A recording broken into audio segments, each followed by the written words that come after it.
মনিহা যাও যাও। ওরে বাবা, আয়াত তো কত সুন্দর করে পারছে।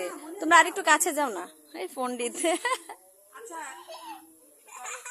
সাবির তো পুরাই সার্কাস দেখায় ফেলতেছে।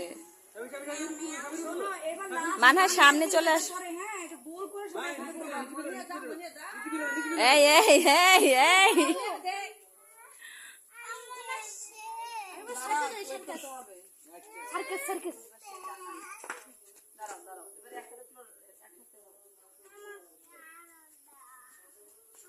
এটা কার? মনিহা এবার।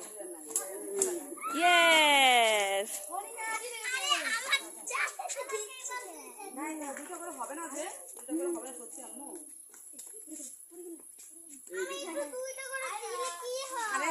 হবে না তোরে বাবা, দেখি হবে কিনা। দুইটা করে হয় কিনা আমি দেখি।